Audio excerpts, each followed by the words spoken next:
Hey guys, so it is around 4 o'clock now, and I finally made it home from all of the little excursions and stuff that I had for the day. So went to my dad's house, went to my grandmother's house, and then I also did go out to brunch with my aunt and my cousin, and they took me to this place called Schuler, what is it called? Schuler Books, local and independent. It was a really, really cool bookstore. I added B-roll footage of it in the video. It was huge, first of all. They had a huge selection of stuff. There were used books there that were cheaper, and then there were also new books there.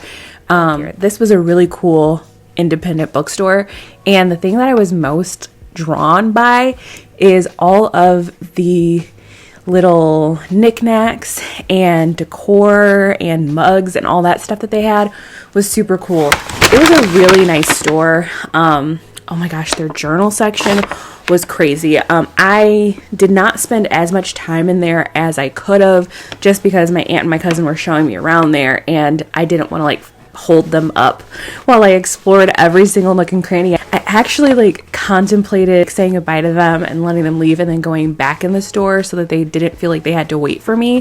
But I was like, no, let's just go home because I already spent enough money. But I just wanted to show you guys really quickly the books that I did find. So I got 3 books while I was there. Only one of them I've ever heard of before. So I'll start with that one. So I got You Shouldn't Have Come Here by Geneva Rose. I'll just read the synopsis. It says, Grace Evans, an overworked New Yorker looking for a total escape from her busy life, books an Airbnb on a ranch in the middle of nowhere in Wyoming. When she arrives at the idyllic getaway, she's pleased to find that the owner is a handsome man by the name of Calvin Wells, and he's eager to introduce her to his easygoing way of life. But there are things Grace discovers that she's not too pleased about: a lack of cell phone service, a missing woman, and a feeling that something isn't right with the ranch. So I'm just going to end reading the synopsis there. Why do we need a second paragraph? You guys already know how I feel about long synopses. So then we've got Monarch by Sophie Lark, and this was actually one of the recommendations from the employees there. There were a lot of people who work there too, which is really cool, and their employee recommendation section was huge. Each person had their own dedicated shelf, and I think each person had 4 recommendations, and this was one of them. And so it says, well, actually, you know what, I'm not going to read the synopsis. I'm going to try to remember what the employee's card said. So it basically said that it is a mail order bride situation where this girl is thinking that she's going to be this princess and she's going to be living in this lavish lifestyle, and basically she's got it and it made by this arranged marriage, and come to find out though, things are not as they seem. So it is a romance thriller, which I don't know if I've ever read a specifically romance thriller before, so we'll see. I'm excited about this one. And then the one that I am very excited about is called Darkly, and it is by Marisha Pessl, who I believe is the same author of the book Night Film, which I don't know if it will say. Yeah. Okay, yes. So she wrote Night Film, which is a thriller, and this actually gave me Night Film vibes. This is a young adult thriller, so I will read the synopsis. So it says, Arcadia Dia Gannon has long been obsessed with Louisiana Veda, the game designer whose creations and company, Darkly, have gained a cult-like following. That is why this reminds me a lot of Night Film, because of this cult-like following of this elusive, mysterious person. Dia is shocked when she's chosen for a highly coveted internship along with 6 other teenagers from around the world. Why her? Dia has never won anything in her life. Darkly, once a game-making empire renowned for its ingenious and utterly terrifying toys and games, now lies dormant after Veda's mysterious death. The remaining games are priced like rare works of art, with some fetching millions of dollars at auction. As Dia and her fellow interns delve into the heart of Darkly, they discover hidden symbols, buried clues, and a web of intrigue. But who are these teens, and what secrets do they keep? Why were they Why were any of them really chosen? The answers lie within the labyrinth of Darkly, a chilling and addictive read by Marisha Pessl.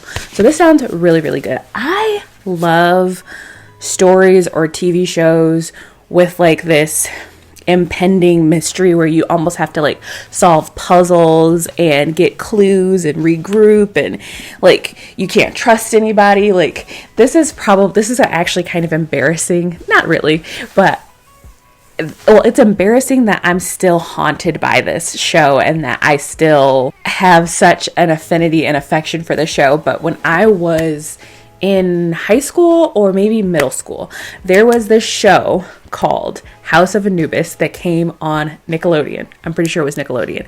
And it was like this weird show. It came on at weird hours, I believe. And it was about this American foreign exchange student who went to London to study abroad, I guess. I don't remember the specifics of it, but essentially they were living in this boarding house and going to this private school, and there was this like huge mystery around the house that they were staying in, and it was very episodic, and the episodes were very short, and I was addicted to that show, and I never found out what was going on. I never saw the last episode. I don't even know if the last episodes exist. I literally, right when they were like on the precipice of solving this like huge mystery, guess what? I couldn't find the episodes anymore. So this is giving me those kind of vibes though. Like, I really like mysteries that are like that the stakes are like kind of high but not too high, like you're able to slowly solve it over the course of days or weeks or months, kind of like how Harry Potter books are structured, where like there is this big impending storyline and evil and mystery, but each individual story is one long mystery where they have to go snooping, and they're getting these little bits of information along the way until like they have to confront the big bad. Like that is, I love books like that. So I'm hoping that this will be similar to that. So I got that. And then I couldn't resist the knickknacks and the mugs. There was a mug, a mushroom mug that I thought was so cute, but it was like $21. And I could not justify spending $21 on a mug when I've got mugs at home. I think this mug is so pretty. So I got this like beetle and flower mug. I never knew this about myself until recently, like when I've been decorating my house and like searching for specifically like wall art that I like. I never realized how much I love like decorative items that are floral, like very dark floral, almost giving off like this like gothic sort of vibe with like bugs. Like I never realized how much I was into like drawings of beetles and drawings of butterflies and drawings of like praying mantis and stuff. Like who would have thunk it? Like I honestly have the taste of like a Victorian doctor, you know, those pieces of artwork where it looks like somebody is drawing a beetle and they're identifying each part of the beetle and stuff, or they draw like a flower and they're like all of those like scientific book, I don't know what to call them, like exhibits, I guess. Apparently I really like that kind of stuff. Never knew that about myself, but yeah, I got this mug and it's so small and it's so cute and I love it. But reading wise today, have not gotten any reading done. I did not read at my dad's house because I did a couple of things on my laptop while I was there, but mostly I played with Sasha. She was in rare form today. She really wanted to go outside, but it was snowy and cold and wet. I did end up taking her for a walk, but she wanted to play, so I played with her. And then I was cleaning at my grandma's house and then went out to lunch. So no reading done yet. So I do have to get the 65 pages read of, oh my gosh, Through the Fire. I was going to say by Chaka Khan, but it's by Danielle Brooks. Also, amazing song by Chaka Khan. So I have to read that. And then I actually, I'm drawn to one of these books. And it's probably just because I just got them. I think that I kind of want to try to read either this book or Monarch. Mostly because they're paperback, and hardcover books hurt my hands sometimes, and I just don't feel like reading a hardcover book right now. So we're going to do that. Right now I am currently smoking some steak for dinner. We're going to have salads, I think. Maybe, I don't know. I haven't really decided what sides we're going to have. I just know the meat. And I have to actually finish making dinner, and then I'll be able to finally sit down and read. So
okay, so it is about 7:50, and I am 14% of the way through Through the Fire by Danielle Brooks.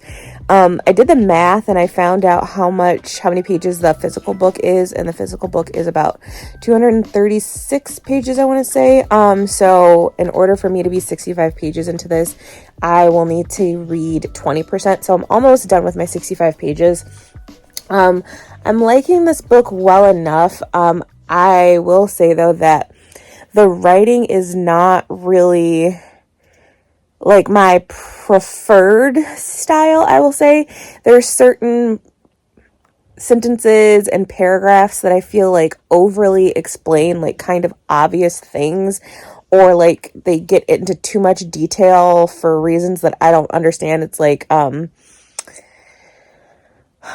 if I find an example in here while I'm continuing to read, I'll try to highlight it on my Kindle so that I can let you guys know. But the writing is not flowing as well as I would like it to, but I don't think that it's badly written by any means. You know what it almost is like? It's like the show versus tell sort of thing. It's almost like when you're watching a movie or a TV show where you can tell that whoever is writing this movie or TV show kind of thinks that the audience might not be paying 100% attention. So they like mention certain things over and over again, or they get into like way too specific detail about something. It's like, perfect example. It's like when you're watching a movie or a TV show and like there are siblings and the siblings go, "Hey little sis, hey big bro." It's like, okay, like we can figure out that these two characters are sister and brother without them talking like that, because well, maybe some people do. I don't call my brother big bro.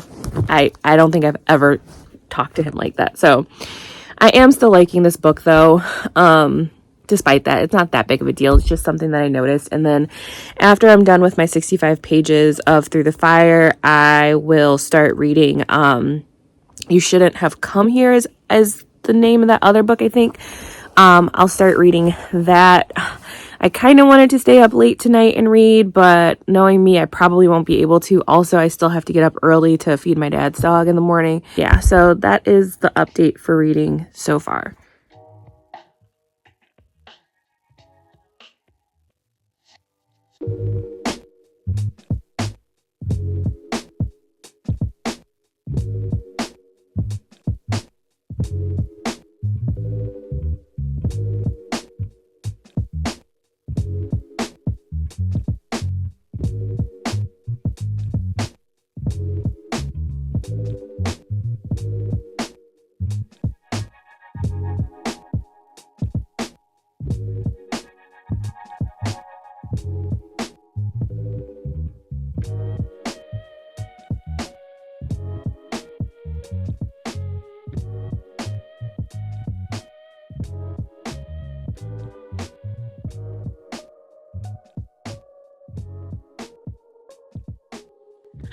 Okay, guys, so it is Sunday morning, a little bit after 7 a.m., and I've been up for about an hour at this point. Other than possibly the grocery store and definitely my dad's house, I don't really plan on going anywhere today. So it will be a reading heavy sort of day today, which I haven't had in a very long time. I've been like freaking going all over the place for a couple weeks now.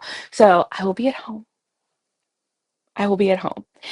So last night I did end up making it a little bit past the 20% mark on Through the Fire by Danielle Brooks. Um, right? Danielle Brooks? Why do I feel like that's not the right name? Why do I keep on thinking Danielle? Is Danielle Brooks an actress too? Is that why I keep on thinking it's not the right name? Okay, Kindle's not telling me. I'm pretty sure it's Danielle Brooks. Um, so I made it about 22% in, and last night after I filmed that clip of me talking about how like I felt like things were a little overly explained, which I still feel that way. I'm not gonna lie, I do still feel that way. I did also reassess myself and was like, Margot, are you like, is this something that's actually bothering you, or is this just something that you're noticing? And because you know that showing rather than telling is the ideal form of storytelling, that you're nitpicking on it. And I thought to myself, and I was like, yes, and yes. It is bothering me the tiniest amount because I do feel like doing that kind of storytelling can kind of halt a story and like the pacing gets negatively affected by it. However, I also think that I was being nitpicky. So not going to I'm going to ignore that in this book, basically. I'm not going to be bothered by it because, in the grand scheme of things, it's not really something that's that big of a deal. It's not making me dislike the book, it's not making me dislike the characters. The story still seems to be going really well. I'm still liking it a lot. So I'm going to have to just like chill the hell out. Um, so I don't think I ever explained what this book was about because I didn't know what this book was about, and I still only know 65 pages worth of what this book is about. But essentially, this book is about a girl named Fallon, or a woman named Fallon, who is a firefighter, and she recently moved, I think, up north. I this It's weird too because I think these are definitely made up cities, and it doesn't say states either, so I'm kind of confused as to like if where this takes place. But it seems like she's moved up north to a more like coastal town. So I'm thinking like East Coast, but like still kind of in the South, but not like South South. So I'm thinking like South Carolina, like, or sorry, North Carolina, like something like that. Um, and she moved up there because she had a breakup or a divorce. Can't remember which one it is. I think it might be a divorce from her ex, who was a piece of crap. And she basically was traumatized by that relationship. He tried to be very controlling of her, and some other things happened in that relation too, which I'm not going to get into because I don't want to spoil the book for anybody. But she moved up there to kind of like get away from him, get away from his influence, get away from all of the negative feelings that she has of life down there. And she decides that she wants to live her best life because she's no longer tied to a controlling man.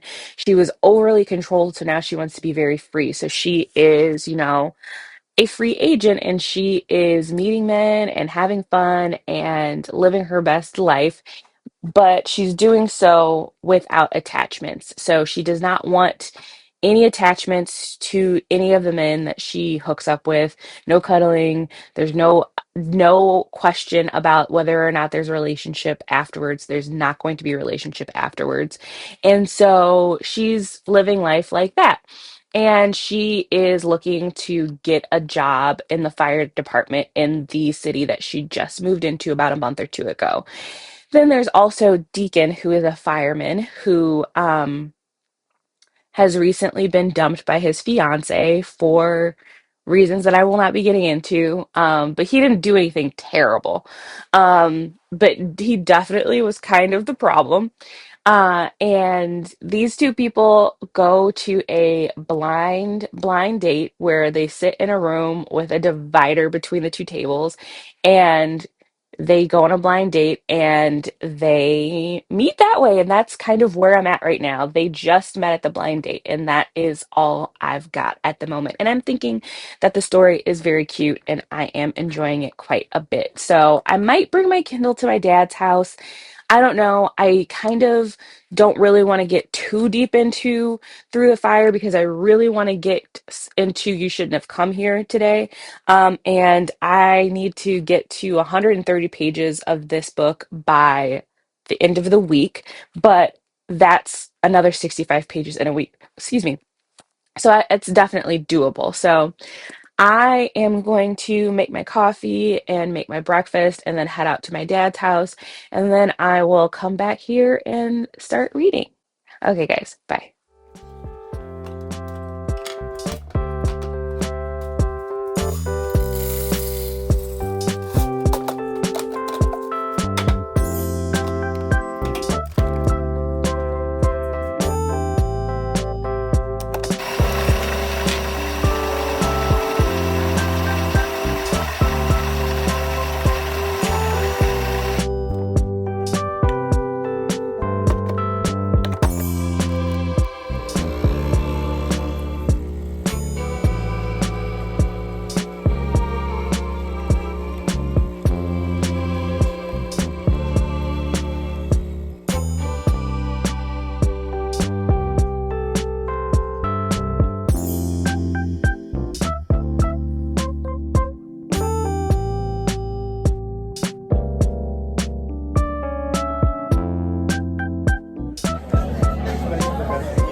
Okay, guys, so it is a little bit after 1:30. My husband and my stepson ended up coming with me to my dad's house, and so we kind of made a morning out of it. We went and got breakfast. We went back to that artist's flea market that I went to last week so that my stepson could try those Bon Bon Bon chocolates, and he really liked them. And so now we are back home, but I was able to get some reading done while we were on the road. So I am on chapter 9. I think it's like day 2 because this is broken up in days, and it's page 56. And I am really liking this book a lot, but this book is very unserious. This book is very unserious. I think that if I was in the mood that I was in yesterday, where I was being so nitpicky about Through the Fire, that I would have been nitpicky about this. But a new day, a new perspective. I'm all here for the unseriousness of this book. And I think that if I read Through the Fire today, I'll also be for the unseriousness of that book too.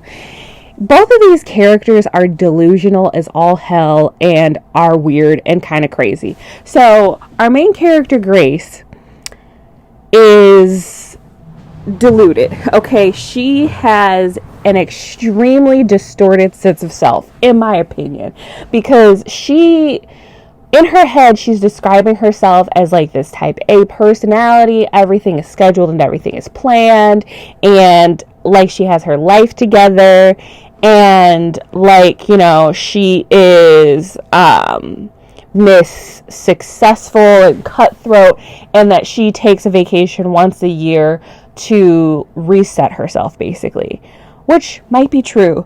But she's giving vibes that that's not the case. She's giving very listless. She's giving very much so that she doesn't know what she's doing with her life. She's giving very much so that she's not as successful as she may be claiming to be or acting like. It seems kind of like she's running away from something, but I don't know. She did say that she does a trip like this every year where she randomly picks a city and state to go and visit for 5 days. So I could be reading more into things than are there, but she describes herself as these things, but in practice she seems very much so kind of lost. And she had initially described herself as being somebody who's not scared easily, and like from how I feel like she views herself, she's got it all together. She's a good decision maker, and the sheer fact that she decided to book an Airbnb in the middle of nowhere, Wyoming, where she didn't realize that there was like no Wi-Fi and like no cell service, and she's staying in a random man's house with said random man, is giving that you're not great at making decisions. Also, she is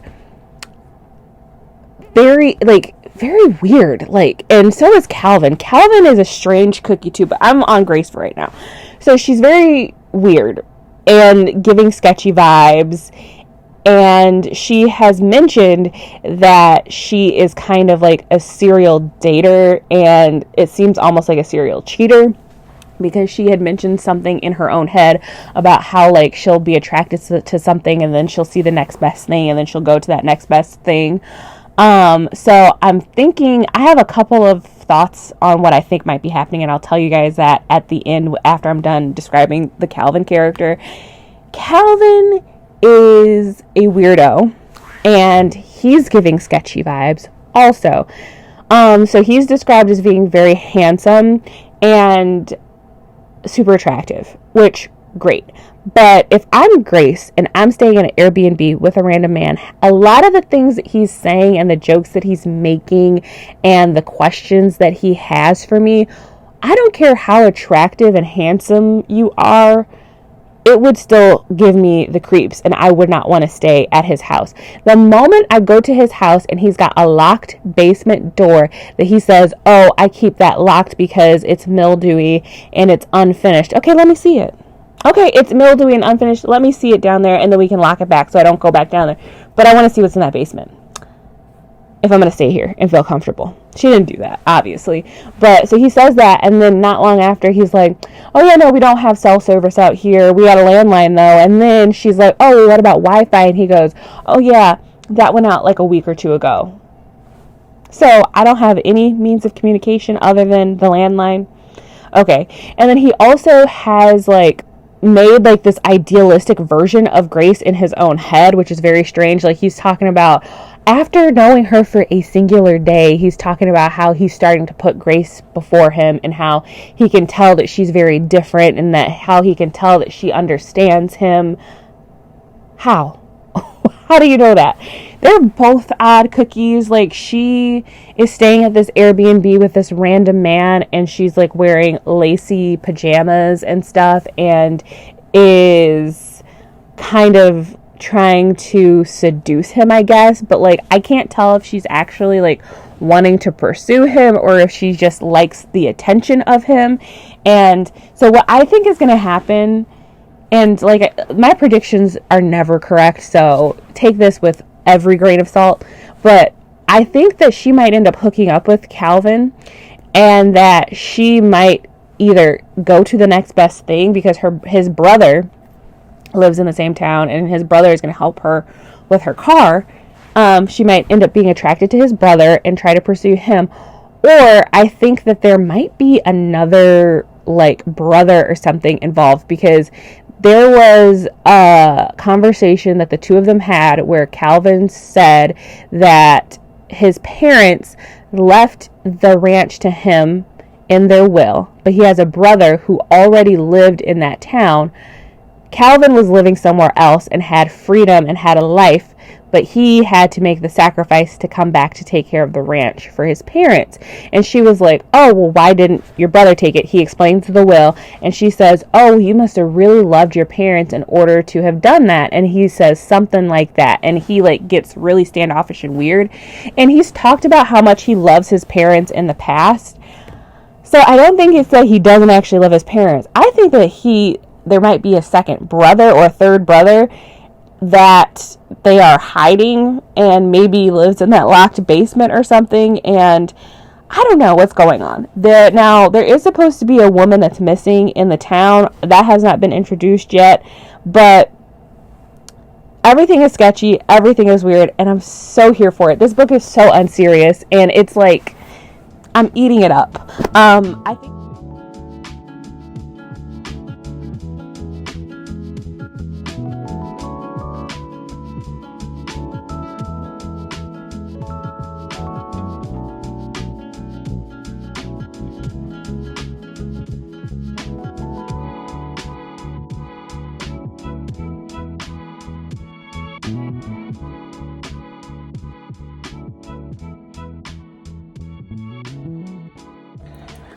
Okay, so I just sat down and started reading again, and I have a clear example of what I'm talking about with Calvin being crazy as hell and having like an idealized version of Grace in his head. So they were talking the night before, and they are both corny as hell. So he basically says, what is it? Oh, he says, she wasn't like any other woman I had ever encountered. The other girls were like turnips. Sure, they were pretty, but what you saw was what you got, and they were mostly forgettable. Grace, she was like an onion. So we're doing Shrek quotes now. Layered, complex, with so much to offer. Onions could be grilled, sauteed, baked, caramelized, roasted. Heck, even eaten raw. He's a killer. He's a murderer. He's a killer. He wants to murder her and saute her up like an onion. They could take a dish to a whole new level with all the flavor they packed. They were unassuming, but also surprising, just like Grace. You don't know this woman. This is day 3. You have known her for 3 days. He is a serial killer. He's a killer. It's him. Okay. I'm gonna start reading again. This book is so unserious and funny to me. Okay.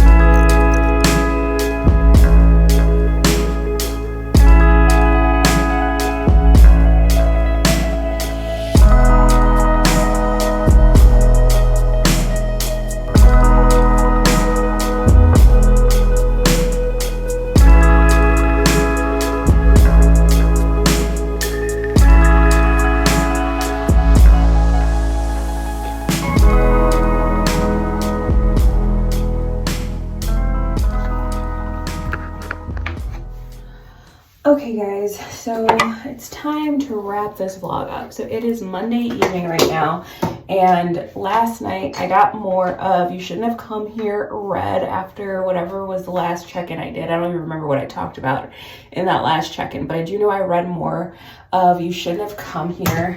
I can tell you guys what page I'm on in that book in a second. I am on page 96. So really enjoying You Should Have Come Here. It has been a fun time. It has been very fun. It's honestly, you know what this book is giving? It's giving what I wished and thought Frida McFadden books would give. Where it's like, it's not the best written thriller, the characters are not the smartest, but it is messy and it is fun and it's fun to read. The only Frida McFadden books that gave me the messy vibe and like this book isn't written well and I think it's kind of stupid, but I'm enjoying myself, was honestly The Housemaid. Every other Frida McFadden book that I've read has been too stupid. And it's not too stupid. The characters are too insufferable is the problem with a lot of Frida McFadden books that I have, is that The characters are so insufferable and irredeemable that I can't even enjoy myself because they're genuinely terrible people. So, but anyway, yeah, I'm enjoying that book. Did not get any more of Through the Fire by Danielle Brooks read, which is okay because I have all week to read the other 65 pages. So yeah, after I read more of You Shouldn't Have Come Here, I actually decided to start editing this video. So I'm like, I did a lot of like rough editing, so I just have to fine tune that. And I do want to start getting some of that editing done today, but I am ending this video right here. Thank you guys so much for watching. If you made it this far, if you haven't made it this far, thank you so much for watching until you stopped. And remember guys, don't sweat the small stuff. Bye.